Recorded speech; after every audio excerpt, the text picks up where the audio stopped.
Thanks so much, David, for the very kind introduction. It's really great to be back here in Santa Fe. My very first experience in Santa Fe was, I won't tell you what year it was because it was so long ago, but I was on a field school at Fort Bergwin, excavating at Pot Creek Pueblo. And as I was having a conversation with David this morning about my history in archaeology and about my interest in the Southwest, we were talking about that, and I said, you know, I really loved being out here in the Southwest. I loved being in Taos and Santa Fe, but what struck me is that there were so many Southwestern archaeologists that I just couldn't imagine myself being one of them. And so what you'll see tonight, and not in a bad way, mind you, but there's so many. Getting a job would have been rather difficult. And so in any case, what you'll see tonight is something I would say is rather different in terms of the archaeology that I've done over the course of my career. It's going to be primarily about Tibetan Buddhism and its archaeology, but I'll also be able to slide in a few other comments and concerns about the things that I do. And as David pointed out, much of my work kind of transcends both the humanities as well as the sciences, because one thing I've learned about the way in which the world works over the course of my career is that I personally can't answer any single question about the past for which I'm interested. I really need the responsible activities of geologists, ancient DNA specialists, ethnographers, isotope geochemists, you name it. These are the kind of people I work with on a daily basis because this is the only way we really solve problems and learn about the past. So with that, I'll start with my lecture. The phrase that I chose to introduce you to Tibetan Buddhism tonight, or at least its archaeology, is supposedly said by the Buddha. And what he was saying is all compounded things are subject to decay.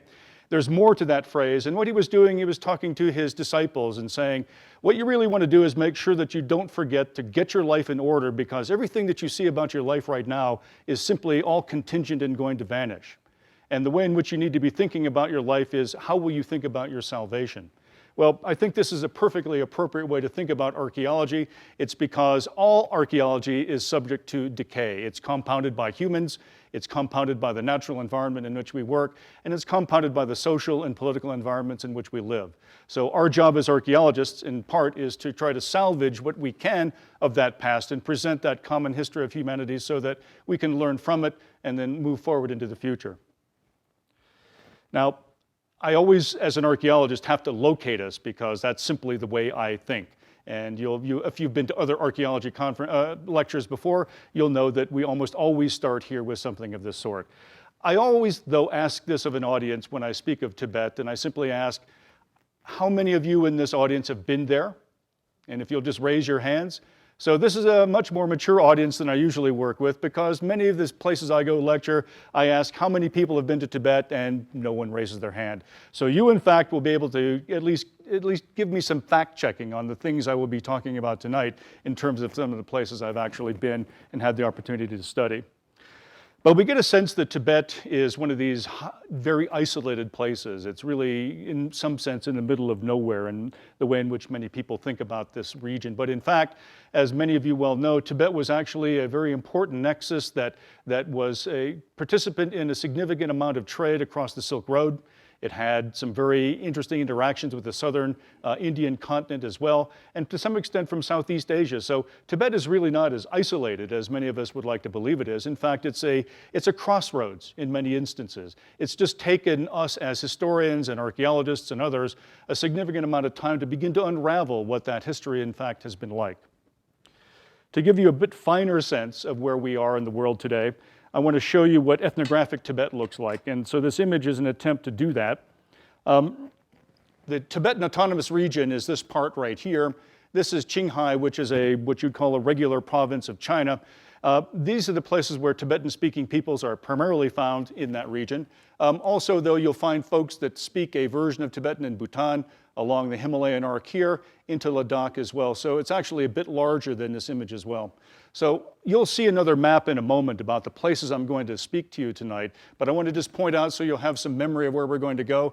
We're going to go down here to this little bump, that little bump right there that goes into like a finger into the Tibetan Plateau from Nepal. We'll kind of shift our gears and go to an area right around here, which is in the Yarlung Valley, about right there. We'll shift our gears all the way up here to an area that's not quite on the map, but around here, which is called Dulan. And then we'll shift our way back here to these cities and these towns called Tsaparang, Toling, and then, of course, the famous Mount Kailash. So this gives you a sense of where we will be. Now, One thing I'd like to get across very, very quickly about this conversation we're going to have tonight is that it's important to understand what we don't know about Tibetan archaeology and about the nature of Tibetan archaeological research. Up until the late 1970s, there really was no sense of a deep Tibetan prehistory. That is, there was no archaeology conducted whatsoever on the Tibetan Plateau. Absolutely none. The very first archaeology, though, and this really was more of a salvage project, was, if you remember Heinrich Haar in 7 Years in Tibet, well, he didn't do it, but his buddy did. Peter Aufschneider actually went off and did a salvage excavation of Iron Age tombs near Lhasa, and that actually was published in the 1950s. That was the first actual archaeological research that was done on the plateau. There was, of course, a variety of different explorers that crisscrossed the Western Plateau, made on-roads into the east, into the northeast around Qinghai, but none of them ever got to Lhasa, and most of them never really paid that much attention to the archaeological remains that they encountered. There are, fabulous remains on the plateau, but they didn't figure much in their travelogues except to mention them obliquely, especially when they saw things that were monumental, like cromlechs and menhirs, as we would use in Western archaeological parlance. So this archaeology starts in late 1970s, primarily by Chinese geologists. They were looking for mineral deposits which are quite abundant on the plateau, and they stumbled across a number of surface sites that were located then, and these have been estimated by them and others to be as early as 50,000 years ago or as late as 10. And much of my other research in the Tibetan Plateau is really directed at this question.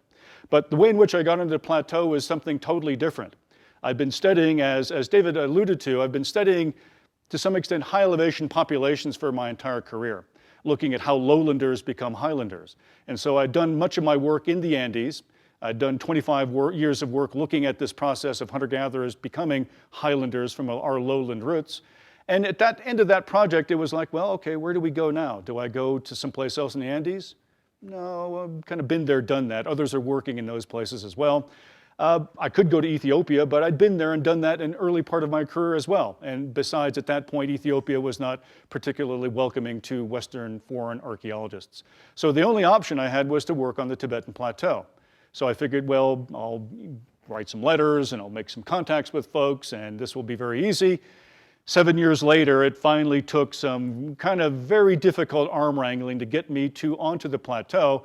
And the way in which I was able to do so was to work on Tibetan Buddhism. That is not the archaeology of the very earliest Tibetans, which I was interested in. It was actually to work with Tibetan Buddhists. So actually that turned out to be very good because it's a fascinating topic that is almost completely understood in the West at this time. But a few more facts about Tibetan archaeology become important. When I started working there in 1997, there were 3 or 4 teams of Chinese archaeologists working on the plateau at that time. When I moved away from doing some of that work with them in the middle aughts of this century, that number of teams reduced down to 1 or 2. And today, right now, there are no teams of Chinese archaeologists working on the plateau at all. None. None working on any early sites whatsoever, not working on sites of Tibetan Buddhism. So our record is extremely thin. I should also point out, too, is that there are very few Westerners working on there. I think the blurb that was used to describe my career was that I'm the only archaeologist that was ever given formal permission to work on the plateau, and that's true. I'm the only one in the last 50 years who's ever been allowed to work with a Chinese team. Having said that, it's been up and down, and as you might imagine, the politics can be fraught with the way in which things have developed over time. Having said that, though, the good news is that we do have some sense of the archaeological record of the Tibetan Plateau in specific regard to Tibetan Buddhism. So what I'm going to do tonight is try to introduce you to some of the more salient characteristics of it from my perspective. This is not going to be a complete chronological ordering of the data. It's not going to be a particularly scientific approach, although science will intersect in these in different ways depending on the particular topic. It's really more to give you a flavor and sense about what we do in fact know about Tibetan Buddhism from the archaeological record, and then what we don't know and how we make attempts to learn more about it through this medium. So let's take a look then at the plateau just to remind us where we're going. Here, Lhasa is someplace right down in here. Right down in here. And we'll be going then to, first and foremost, we're going to be looking at the what I call the early humble Buddhists of Upper Mustang. And then we're going to turn our attention to a body of folks that are called the early elite Buddhists of Dulan. Very far away, but of very great importance for reconstructing what early Buddhism might in fact have been like on the plateau.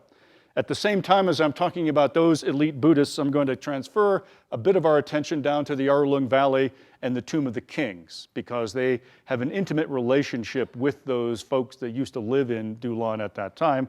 And then finally, I'm going to take you out west and have you take a look at the major archaeological site called Toling and how it met the Cultural Revolution of China in the 1970s through 1980s. So this is where we're going tonight. Before we get moving, though, on my humble Buddhists of Upper Mustang, I'd like to give you a sense of a bit of Tibetan Buddhism. Now, I am not a Buddhist. I know about Buddhism. I respect Buddhism as a religion or as a philosophy, really. But if you ask me really detailed, hard questions about Buddhism, I won't be able to answer them. I apologize in advance right now. But what I want to get across then in trying to give you a sense of what Buddhism is like is that, Buddhism begins sometime around the 5th century BC in what is the Shakyamuni, the historical Buddha, was born in what is now Nepal, but is often called northern India at this time. So he's born into an elite family, he becomes enlightened, he dies, and from that point on, the teachings of the Buddha then become part of a historical tradition, and at some point, 100 years to longer after his death, his teachings then become codified and they become ecclesiastical. But the point I'm getting at here is that we really don't have a very clear understanding of what an humble Buddhist would be like. That is, what does a household Buddhist look like? What does an early Buddhist in any of these contexts that we might see either in Nepal or northern India, what would their material culture be like? And honestly, we really don't have a good answer for that. That is, we really don't have an archaeological record that speaks to it, because if you know much about Buddhism at all, it's really not about material culture. It's about liberating yourself from that material culture in order to avoid being continually reborn into suffering and then death yet again.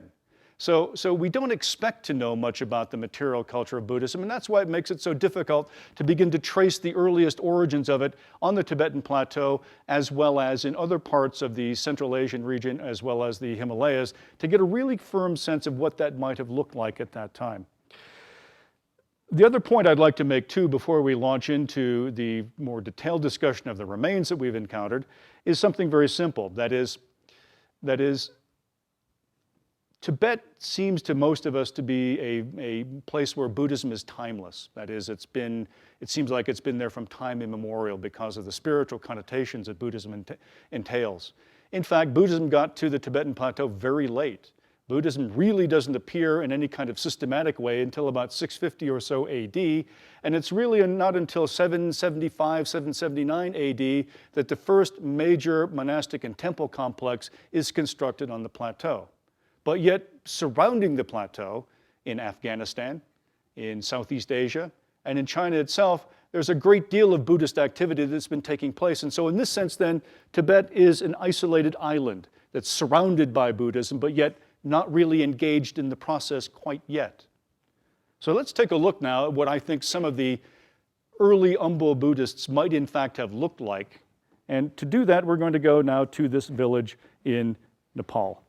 Now, I know this is about Tibetan Buddhism, but trust me, this is almost China. I'm sorry, it's almost Tibet.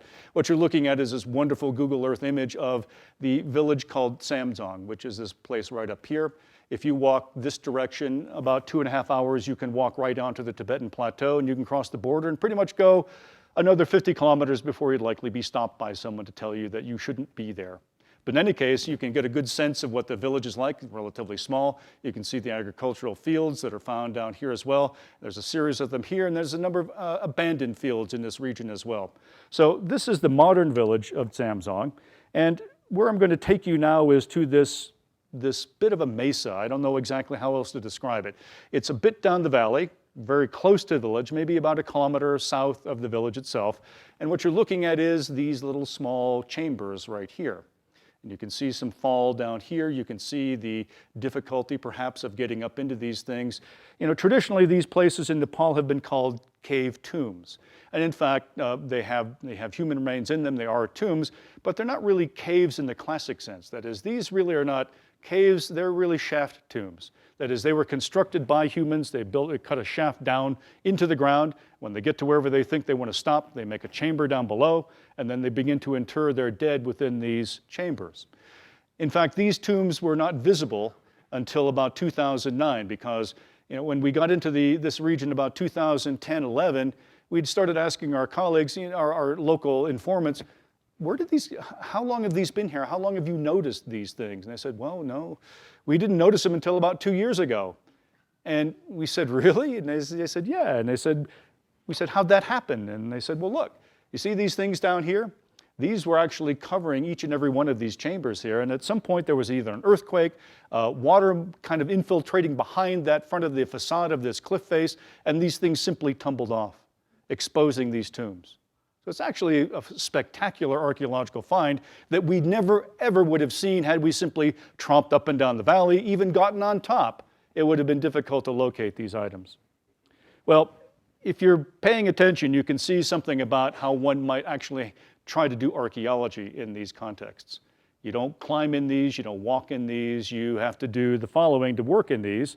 This is the adventure archaeology part that's actually a lot of fun. You dangle on ropes, and I'm not a big rope fan, and I had to learn how to rappel and to jumar and to do the frog, all the things that climbers have to do, I had to learn simply to get into these things. And so you walk up that very steep incline, you hook your ropes up, you dangle down in there, and then you descend into these contexts. And so you can see that our team is taking pictures. The contexts are fairly clear, as you see there as well. The guy that's on top with his back end facing you is actually a very famous alpinist that's summited Everest 7 times in the course of his career, Pete Athens. If any of you guys are alpine aficionados, he's a wonderful colleague, and boy, I trust him with my life, because if I didn't, I'd be down at the bottom with my colleagues, the archaeological remains from this site at this time. So when you're in these things, it's rather difficult to actually begin to work there. There are 2 of my Nepali colleagues, and you can see you're roped in because you're natural. And when you dig on the landscape, every other project I've ever been on, it's all flat land. You're digging holes in the ground and you're going down into those holes, or you get out of the hole. It's relatively easy to work them. But when you're in a cave, you kind of forget for a moment that you can't actually back up like this and walk out the door, because if you do, you drop 50 meters down to the bottom.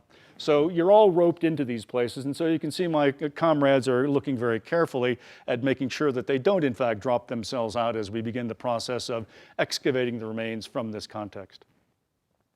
Now, the beauty of this context is that the preservation is actually quite good.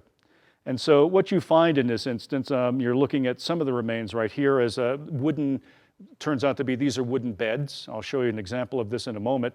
You can see that the remains are, the remains of a child.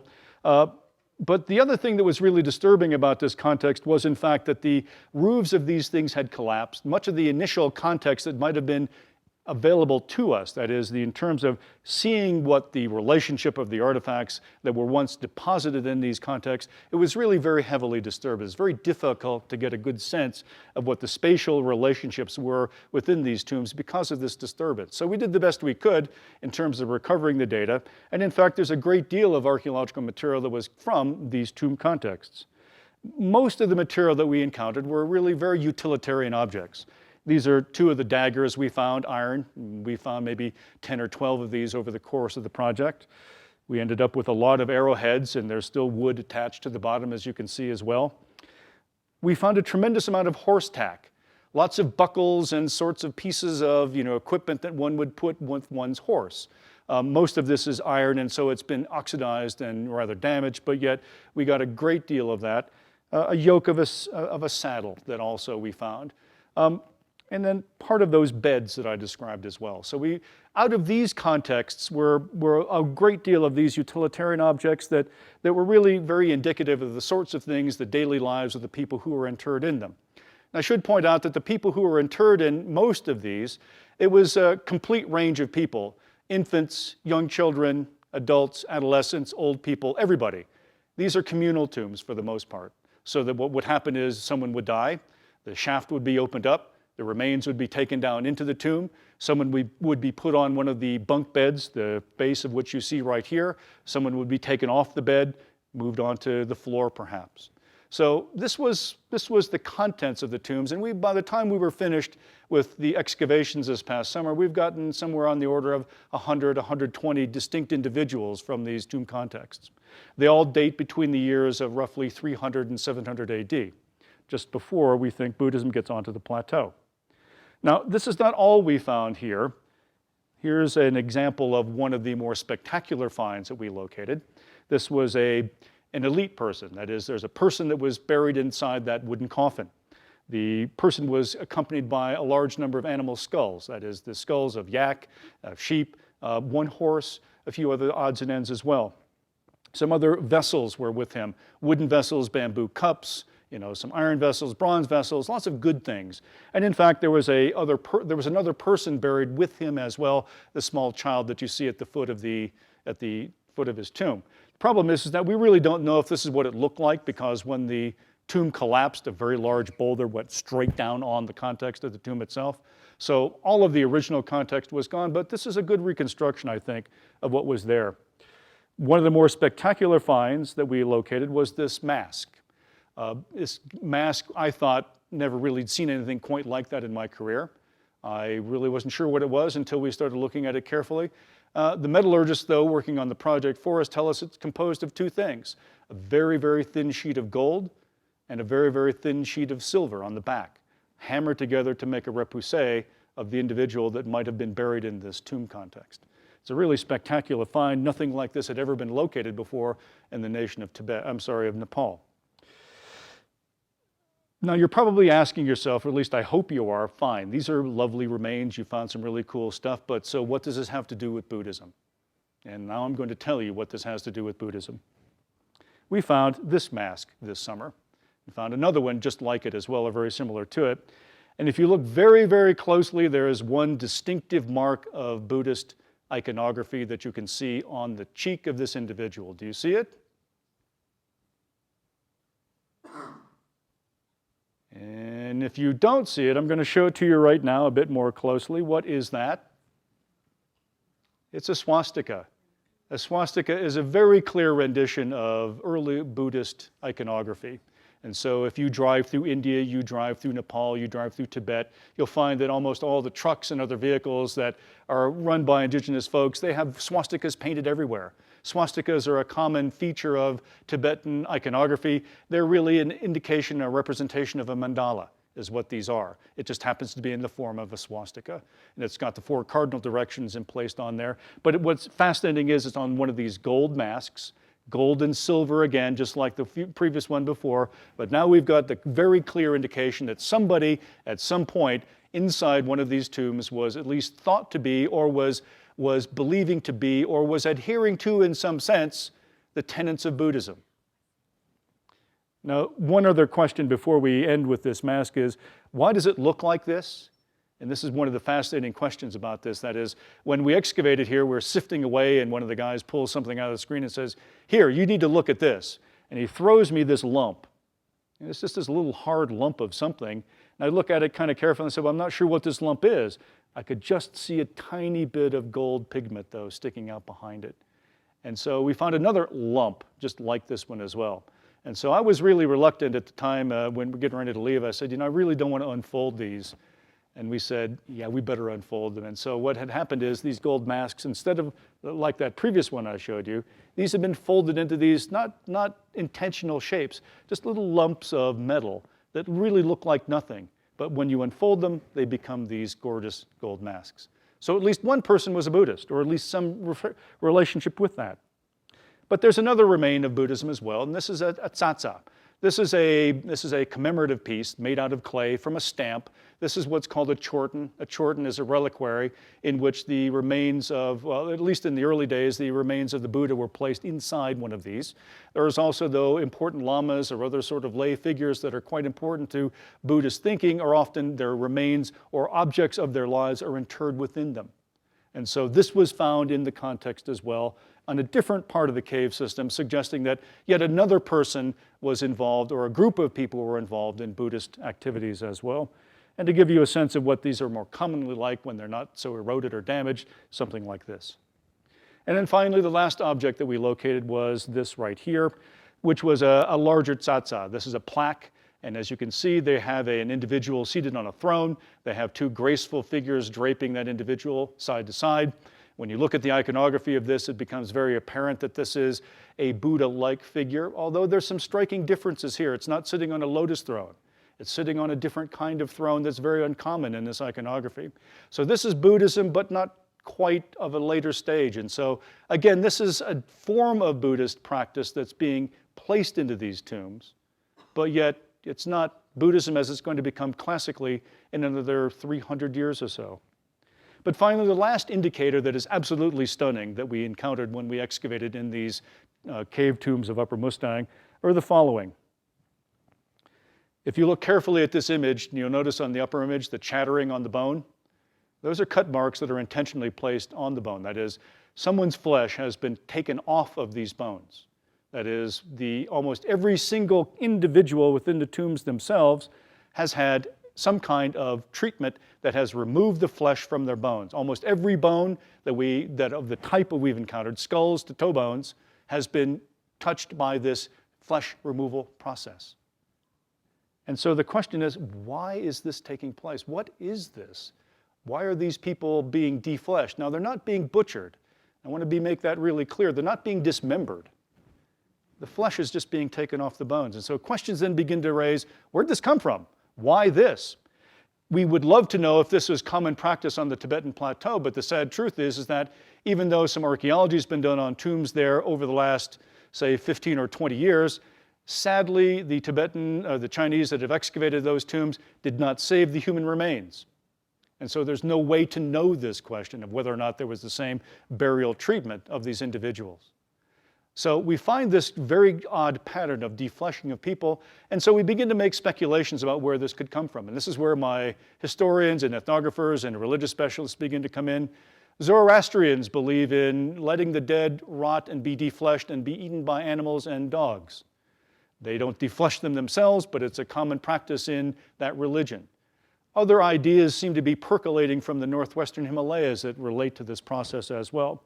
And then finally, some of the other evidence that we've got that suggests that there's ideas and concepts moving from that northwestern Himalayan area where some early Buddhists are known to have existed is the fact that our studies, and David alluded to this earlier in his introduction to me, we're also looking at the population history of the Upper Mustang region from a biological perspective. That is, we're trying to get some sense of who, what, when, how, and where people came from that lived in these plateaus. And to do this, we're looking at a whole raft of different kinds of evidence, primarily ancient DNA, extracting that from the teeth of these individuals, and then getting reconstructions of their genomes. And what evidence we have right now suggests that a very large number of the connections that we see from a genetic standpoint are coming from the northwestern Himalayas. So I believe that what we're looking at Mustang are these very early Umbo Buddhists that we would love to know more about from the plateau, but might likely never find out more about them in the future.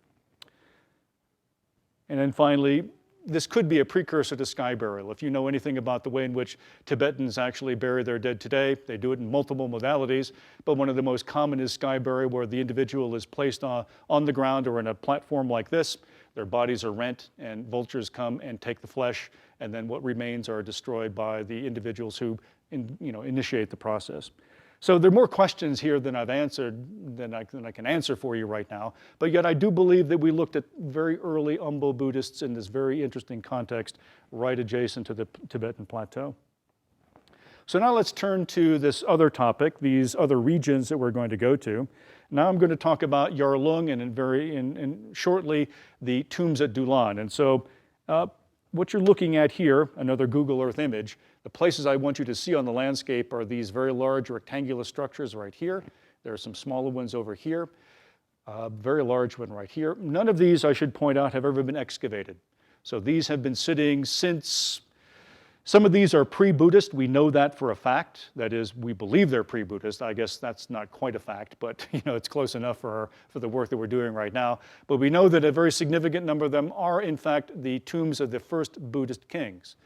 But since they've never been excavated, we know very little about what's in them. That is, they've been looted, we think. That is, at least some of them we know have been damaged in one way or another by folks over the last 500 or 600 years. These tombs date anywhere between 500 AD, pre-Buddhist era, into the roughly 830s, 840s AD.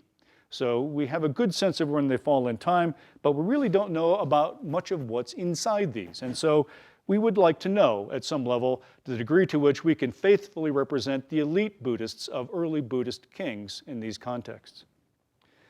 This is what history tells us about some of these things, and this is an image from a very scholarly work published by an eminent Danish Tibetologist by the name of Har, who took a look at the existing records that were from an important manuscript find on the Silk Road, Dunhuang, which some of you may know about. And some of the Dunhuang manuscripts actually provide an insight into what early Tibetan king burial rituals were all about. Now, since we haven't been in one, we do know something about what might be in there. And when you take a look at this, what do you see? You see something that's a bit reminiscent of Buddhism, do you not? You see a mandala, it's just the other way around. So it's not the one that Buddhists typically use when they represent themselves. This is a mandala that's often associated with what is known as some pre-Buddhist religious belief practice on the plateau. Some people call this bon. Other people say they really don't know what it is. I'm not going to speculate for the moment on it because I always get myself in trouble when I do that. I'd rather not do that right now. The point being is that this is not Buddhism, but it's something related to it, although unclear exactly what that relationship might in fact be. If you reconstruct this tomb, at least in terms of the way in which Har thinks it might have been created, you get a sense of a very interesting three-dimensional construction, a chamber on top, then with this mandala shape down below. And I should point out that the down below part has a variety of different kinds of artifacts within it, a variety of different things brought in to accompany the Tibetan king into the afterlife. And these, again, mostly are pre-Buddhist, but how would we then begin to think about how these pre-Buddhist remains might morph themselves into a Buddhist reality when we speak of these elites? Well, to do that now, we've got to actually turn to a different location. And so we're going to turn to this region called Dulan, which is right here. Here's Lhasa down here for your reference. Here's Dunhuang, where those manuscripts I described were located. And the reason why I show you this image is one very important set of lines that are drawn on here. These are up here is the primary route, this one and this one, of the Silk Road. So this is the Silk Road coming from the west and then eventually hooks up going around the Taklamakan Desert and then back off into Central Asia. It then wends its way down primarily down to Xi'an, and of course it went further to the east as well. And what you're looking at then are spurs that come off of the Silk Road. Now, one of the most important things that the nascent Tibetan Empire did, and we're not quite with the nascent Tibetan Empire yet, but ultimately we will be, is that they ended up gaining control of the Silk Road. And gaining control of the Silk Road was very important because what that did was provide them with access to the fabulous wealth that was going back and forth between China and the Mediterranean world. And so they literally siphoned it off. And much of that siphoning then went into building eventually temples, monasteries, and creating the ecclesiastical structure that we associate with later Buddhist activities. So it's a very important way that the early Tibetan Empire and these early states began to create a basis of wealth that was then translated, at least in great part, to religious activities. But what is it then about Dulan that becomes interesting to us in this context? Well, let's take a look here for a moment. And again, where we're going to now is this thing called the Reshui Mortuary Complex outside of Dulan. And here is this structure that I'd like you to look at. And there's at least one familiar aspect to that structure right there, which should remind you just a bit of some of the Tibetan tombs kings in the Arlynn Valley. And I should point out that these are roughly contemporaneous between 650 and 750 AD in that range of time. If you look at this, let me step back for one moment. I want you to not forget about these things down here because these things become quite interesting in our conversation. I want you to see all of these things out here too. These are all tombs that have been looted over the past, I don't know how many hundreds of years by one group of people or another. So archaeologists got to some of them, but mostly they were looted by people looking for various kinds of things, primarily fabrics, to some extent gold, as well as other objects as well that were important on the international art market. So this is what Dulan looked like in the late 1970s. If you look at it really carefully, what do you see? You see a huge mound. Now this is all, I should point out, all of this is artificial. This is not a natural hillock. This is made by people. And on top you have a smaller mound on top, but yet it's also part of this elaborate construction that was created by the people who lived in this region. Those little areas I wanted to show you, they're down here in front of this complex that I'll get to in a moment. This is what that tomb looks like now, and well, this is a picture I took in 1998 when I was able to do some work there with the Chinese archaeologist. And you can see then what has taken place. The substrate, this very large mound, still exists, and if you look really carefully, that's the remnant of the top of that mound up there as well. I hesitate to tell you how this was excavated first, but I'm going to tell you anyway because it's good. It's not necessarily a good story, but it's a realistic story about how some of this archaeology gets done. The majority of that upper structure, until they encountered a room literally in that context, was blown off by dynamite.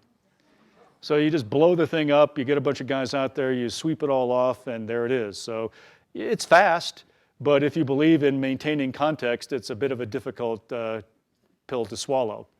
I was not there. This was excavated in the early 1980s into the late 1980s. So in any case, that's what the complex looks like today. And so I show you now two images that I want to get across about what they should hopefully remind you of, one of them in particular. The image on the right is one of the chambers that was located above. Do you remember that image I showed you from Yarlung? It had a mandala, and on top of the mandala had a small room on top of that as well, a structure. This was on top. So there's a large room that was on top of this with multiple chambers. You can see some of the wood that was actually encountered in this as well. Unfortunately, much of the material that was in here was looted by folks way back in the past. We really don't know when, but much of it is gone. I'll get to what was in there for a moment. But I want you to look carefully, even though this is not the best image that you might see, I want you to look really carefully at this image because you're going to see something a bit like this later on in time, but I want you to speculate just for a moment on what it is you're actually seeing. So this is a test. And I encourage anybody who wants to tell me what they think they see in this image to tell me. So don't be shy. This is kind of like Jeopardy without the music. You know, I'm not going to do the music part, but I will kind of push you a little bit to think about what do you see? Looks like a cross. Bingo. It looks like a cross, and to a Tibetan, what is a cross called? Cross is a mandala. A cross is a mandala that has, you know, the four cardinal directions embodied in it. And so this is this is a bit more complex mandala, but you saw the mandala earlier, did you not, at Yarlung? Reversed mandala, that is a swastika on the other side, indicative of early non-Buddhist religion. Now what you're looking at is an honest-to-God, authentic Tibetan, well, Buddhist mandala in this context. So this is the first tip-off right now that you're dealing with people who think of themselves, at least in part, as being Buddhists, no? You don't make a mandala unless there's some significance of religion to you in that regard. And when you look at some of the content in there, as I'll show you in a moment, there's a bit of content that actually does in fact reflect a Buddhist belief system. But there's something else that's quite interesting here as well, and I think we need to point it out because it's not just all sweetness and light when you get into what these folks are really up to. You see this kind of thing taking place. You see a good deal of animal sacrifice as well as human sacrifice. And that's in those, if you recall those linear lines, those pits in front of the mound. There were dozens of these pits, and they were full of horses, sheep, yak, goat, and some people. Now, ask yourself this question: do Buddhists engage in this practice? They do not. So this is clearly not a Buddhist practice, but yet there are Buddhist elements within this context. A few other indicators of Buddhism then become important. These don't look like much. These are gold. These motifs come from Persia, from Sogdian area of Persia, which I'm not quite sure where that's at, but that's in modern Iran. And these filials and this design is very clearly of that era, part of that Silk Road trade that I was talking about earlier. And although the context of this is not entirely certainly understood, we believe that most of it was actually appended to something like this, which is a silver reliquary that actually is of the Buddhist era. This was not found at Dulan, but this is the thing that we think was attached, those things were attached to. And this is very clearly Buddhist. If you look at the images on the sides of it, there's a seated Buddha over here, there's Buddhist bodhisattvas as well as individuals that you might call angels. They're sitting on a lotus platform as well. This is very clearly Buddhist activity, but where it's found is absolutely fascinating. You think it was found in the Mandala? How many hands say Mandala? And nobody wants to go there, right? Because I gave it away, didn't I? Who wants to find it up on that upper platform that I pointed out first? Don't want to go there either? Is it in the pits? Yes, it's in the pits with all the other animal and human sacrifices. So you've got these Buddhist elements inside the human and animal sacrifice context, yet there's the mandala on top. And then the final thing that says this is Tibetan, or Tibetan Buddhist in particular, is this right here, which is an absolutely fascinating object. This is a charm, and it's a charm against evil. And what you're looking at is the charm is inscribed on the skull of a camel.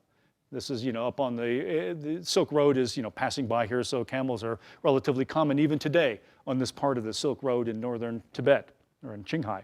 So this charm is, you can see that there's Tibetan script on here now, which makes it a bit later, after 700 AD or so. So what are you looking at then in the picture of these Buddhists at Dulan? These are not pure Buddhists. They're not even pre-Buddhists in one sense. These are some kind of syncretic Buddhists. That is, their religion is a mixture of indigenous local religion that was probably being practiced by the people who are the pre-Buddhist kings of Tibet, who were interred in some of those mounds I showed you in the Arlynn Valley. But they're also adopting important aspects of Buddhist life as well. So this is the way Buddhism begins to start at the elite level of society on the Tibetan Plateau. So now you've seen the humble, and now you've seen the elites. And so now what I'm going to do is to take you to something quite different, is that I'm going to take you to now the established Buddhist religion on the Tibetan Plateau to give you a sense of what that looks like today. So now we're going to go to far western Tibet and to Toling and the Cultural Revolution. The image you're looking at is the Badlands out there. It's an absolutely stunning landscape. It is just tremendously gorgeous. And what is fascinating about this is that some of the most important monuments of Tibetan Buddhism are found within this relatively difficult and painful looking environment.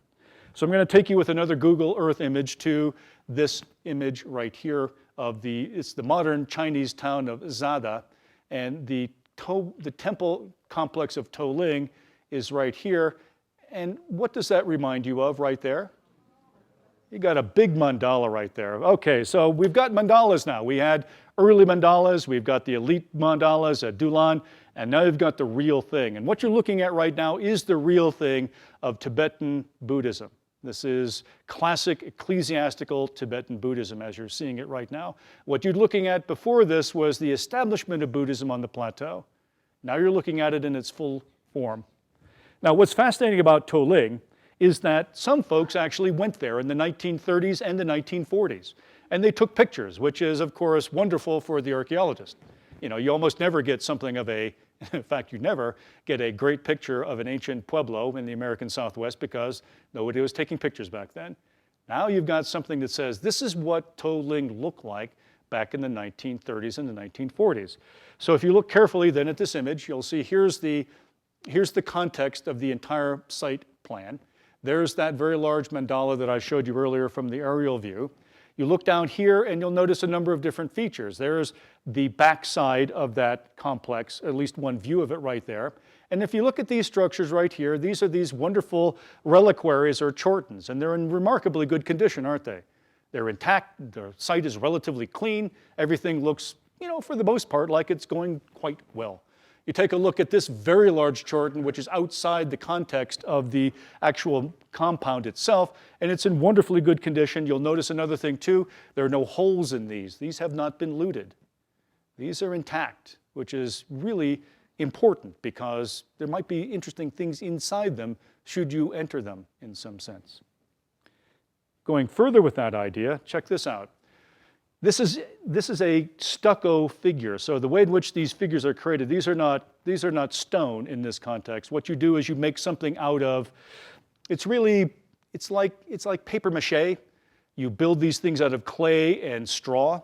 You then make them hard, you paint them, they're not fired, and then you put them on the walls. And so they're relatively fragile. They look like they're solid, but they're really, you can poke a finger through them if you poke hard enough. But in the 1930s, when this image was taken by Giuseppe Tucci, one of the most famous explorer Tibetologists from Italy, or from anywhere for that matter, this is what it looked like in one of those temples that I showed you earlier at that site of To Lake. Here's another image as well to make it clear that, yes, indeed, those things were in fact intact. They were all painted, they were in glorious color. And I should also point out too that all the walls in these complexes, for the most part, as you can kind of see from the previous image, you can see that they were painted as well. So there's extraordinary wall paintings in these sites. So these are truly tremendous, important finds that were as late as the 1930s and 40s, were in fact intact. I should point out then the reason why this site is important, and this is then a reconstruction of what people think the complex at To Ling actually looks like. Here you've got the mandala shape as you can see it right there. Some of those reliquaries you saw right there in front of it in that context. There's some extraordinary, this complex here is I think it's called the Red Temple. It's just full of the most extraordinary paintings, or was, most extraordinary paintings you can think about, as well as any of the other buildings right here. Why is this site important? Well, the site is important primarily because it represents the reestablishment of ecclesiastical Buddhism after its collapse in about 850 AD or so. The Tibetan Empire retracts from its control of the Silk Route. It begins to go under a great deal of internal fractionation. The empire that once existed as a solidifying entity begins then to splinter. Small clans, small warring states, small warring polities begin to fight with one another. Buddhism then goes into something of a decline. It doesn't fail to stop, it continues to exist, it's no longer patronized. What you're seeing right here though is the establishment, the reestablishment, if you will, of ecclesiastical Buddhism in this Western Tibetan region. It's called the Chidar in Tibetan, this reestablishment, second diffusion, if you will, of it. So this is an important place. This is, it's as holy as any of the other temples that still exist in central Tibet right now, like the Jokang in Lhasa, like Samye Monastery in the Yarlung-Tsangpo Valley, any number of other places that still exist right now. This is equivalent to, one of their cathedrals, if you will. Well, this is what it looked like in 1997 when I first visited the site. And it looks like it's intact, but it isn't. You can see that it's really a ruin right now. That is, you can begin to get a sense that the walls have been collapsed. What you're looking at here is, remember one of those Chortens that I described to you? This is what's left of one of those Chortens right here. The doors are gone, some of the roofs are gone. It's not in good shape. Another image to give you a better look at it. This is taken as well in 1997 from a different angle. And you begin to see then that, oh yeah, the spires are still more or less intact, but you'll notice it's a ruin at the moment. One thing that you do see though here is this image right there, and that's a sign in Chinese that basically says, men at work.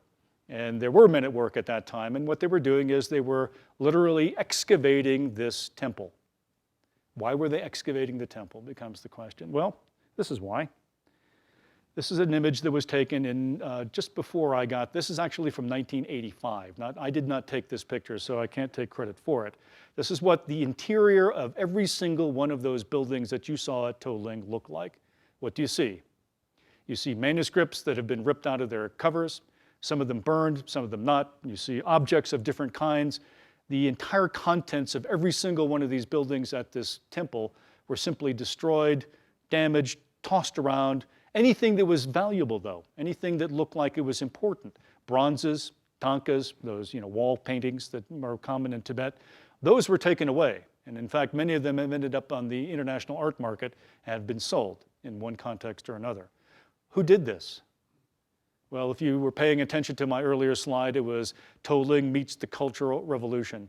And those of you who know anything about the Cultural Revolution found that it was a tremendously difficult period of Chinese history where different factions of Chinese communism were fighting each other to prove to each other who was the most leftist of them. And so that when you proved the most leftist, what you were doing is you were destroying the four olds, one of which was old history, the foundations, if you will, of Chinese history. In this case, Tibetan history. So this is what the result of that was. Who were doing this? Cadres. And unfortunately, most of the cadres were in fact Tibetans. That is, there may have been some Chinese out here leading them, but there were Chinese Tibetan communists as well that were leading the cadres to create this destruction and also the thievery that took place within these contexts. More of this, ruins of this sort, to get a clear example of the burning that took place here as well. And then images, some of the art that was in there has been defaced and destroyed by this process. And in fact, one of those Chortens that you saw earlier, was looted to find what was inside. Heaven knows what was actually there, but it was undoubtedly something quite important because, again, keep in mind, this was one of the holiest shrines of Tibetan Buddhism, and it would be like going to, let's say, the Vatican and walking in and stealing anything you like and leaving it in ruins on your way out the door. So that's what this represents to, Tibetan Buddhists at this time. So you can imagine then how local Tibetans feel about this process. That is, everyone is sad about the Cultural Revolution. I have Chinese colleagues of my age who lived through it, and I asked them, well, it's kind of like, Dad, what did you do during the war? I say, my friend, what did you do during the Cultural Revolution? They will not talk about it for the most part. Many people simply are quiet about it because they're either ashamed of what did happen, or they're ashamed that they didn't do something about it, or they were damaged in some sense by it, like these enemies of Buddhism right here. But things have changed. The wheel of karma has turned for Toling in any case. So by 2001, all that work that had been done in the Men at Work was actually then restored. So you can go to Toling today, and you can see the site has been, in fact, relatively well reconstructed. But unfortunately, this is really only the exterior. When you go inside, what you find is pretty much nothing.